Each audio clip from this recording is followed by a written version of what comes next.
मेरी ना काम वाली आज कुछ उदास सी थी। मैं नफ्स से पूछ लिया, मगर भैया आज क्या बात है, बड़ी सुस्त सी है। उसने तुरंत जवाब दिया कि दीदी मेरी बेटी ना स्कूटी लेने की जिद कर रही है। मैं एकदम से ना हैरान हो गई। उसकी आंखों में पानी सा आ गया, पर मेरे को दिखाई ना दे, इसलिए उसने तुरंत अपने आंसू छुपा लिए। मैंने कहा कोई बात नहीं भाई, बच्चा है, अभी समझ नहीं है, समझ जाएगी। बोली हाँ दीदी। मेरे प्यार के ये दो शब्द बोलते ही उसने मेरे को अपनी सारी बातें बताई। सुनकर मेरे को बड़ी हैरानी भी हुई और बड़ा दुख भी हुआ। आज क्या आजकल के बच्चे कैसे होते जा रहे हैं। जो हाउस हेल्प है ना, वो 12,500 या 13,000 रुपये हर महीने कमा रही है। अपने बच्चे की 4,000 रुपये बेचारी ट्यूशन फीस भी दे रही है। और उसके हस्बैंड कभी कमाते हैं कभी नहीं कमाते हैं। किराए के मकान में रह रही है। 4-5 हज़ार रुपये कमरे का किराया भी है। 3 किलोमीटर बेचारी सुबह पैदल चल के आती है, 3 किलोमीटर पैदल चल के शाम को जाती है। और बेटी की जिद ये है कि मेरे को तो स्कूटी चाहिए। और बेटी अभी ना 1 या 1.5 महीने से किसी कंपनी में काम करने लगी है। केवल अभी 3,000 रुपये की तनख्वाह मिली है बस, वो भी 10-11 दिन की। उसने ये देख लिया कि भाई मेरी एक सहेली है ना, वो स्कूटी पाती है। तुरंत उसके मन में आया कि मेरे पास भी स्कूटी होनी चाहिए।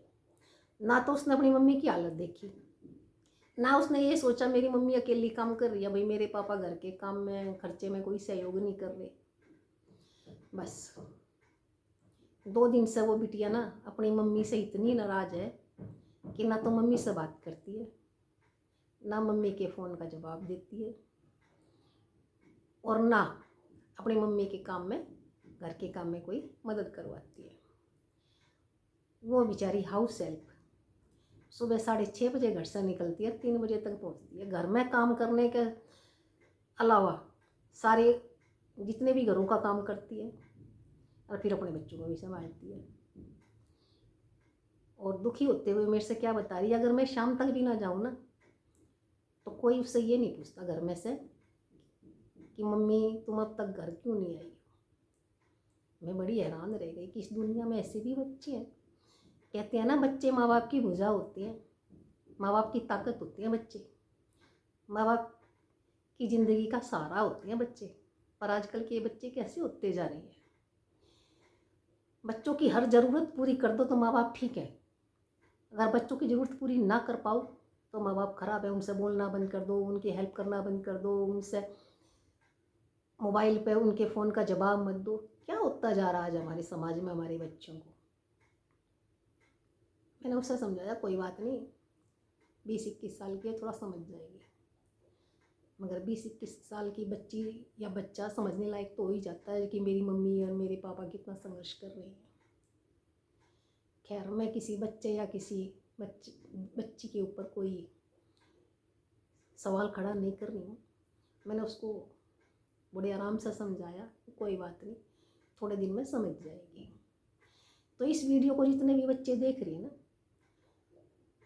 उनको कहने का मेरा यही मतलब है, चाहे वो बच्चे हैं, चाहे वो मीडियम उम्र के हैं, चाहे वो बहन है या बेटी हैं, कि आपके माँ बाप चाहे कितने भी बुजुर्ग हो गए हो, उनके संघर्ष को याद करो कि आपके माँ बाप ने आपके लिए क्या किया है।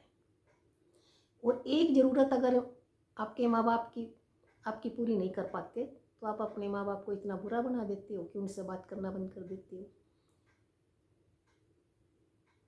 बहुत से बच्चे ऐसे हैं कि जब अपनी ड्यूटी पर पहुंच जाते हैं ना, तो अपने माँ बाप को फ़ोन करके ये नहीं बताते कि हम पहुंच गए, जबकि माँ बाप उनकी चिंता करते रहते हैं और खुद ही छोटे बनकर अपने बच्चों के पास फ़ोन करते हैं कि बेटा बेटी पहुंच गई। तो ये उम्र सब में आती है।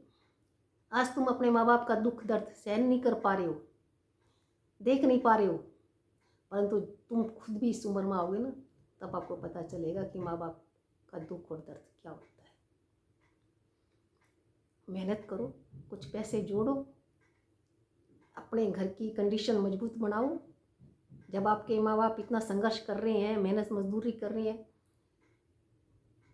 ठीक है, जब आप कामयाब हो जाते हो तो थोड़ा उन्हें आराम करने दो, उनका काम छुड़वा दो, अपना घर बनाओ, उसके बाद भी आपके पास पैसा बचता है तो अपने शौक़ पूरे करो। माँ बाप के दम पर अपने शौक़ पूरे करने की कोशिश क्यों करती हो? माँ बाप तुम्हें इस दुनिया में लाए हैं, तुम्हें पढ़ाया है, लिखाया है। क्या उन्होंने ठेका ले रखा है कि वो सारी उम्र तुम्हारा ही करते रहेंगे? उनकी अपनी कोई ज़िंदगी नहीं है। सोचो, समझो और एक बार विचार करो, क्या आप अपने माँ बाप के साथ सही व्यवहार कर रही है? मैं तो उस बेटी को नहीं समझा सकती क्योंकि वो मेरे से बहुत दूर है, पर जो भी इस वीडियो को देख रही है, प्लीज़ आपसे यही गुजारिश है कि अपने माँ बाप की हर मजबूरी को समझो, उनका साथ दो, और अगर लायक हो गई हो तो उस संघर्ष से उनको बाहर निकालो ताकि वो भी बेचारे सुख से जी सके और अपने बच्चों पर, आप पर गर्व कर सके। बस माँ बाप की कमज़ोरी अपनी औलाद ही होती है। वो अपनी औलाद की कोई बात बाहर भी नहीं बताना चाहती। वो तो बस मैंने थोड़ा सा अच्छे से उसको समझा दिया इसलिए उसने मेरे को सारी बात बता दी। माँ बाप हमेशा अपने बच्चों को सुख से, शांति से और खुशहाल देखना चाहती हैं। तो आपकी भी ये एक जिम्मेदारी बन जाती है कि आप अपने माँ बाप को खुश रखें। जो भी वे भाई या बहन ये इस वीडियो को देख रहे हैं, उम्मीद करती हूँ कि आप अपने माँ बाप की भावनाओं को समझेंगे और उनको समर्थन देंगे। मिलते हैं एक नई वीडियो में, तब तक अपना ख्याल रखिएगा। धन्यवाद।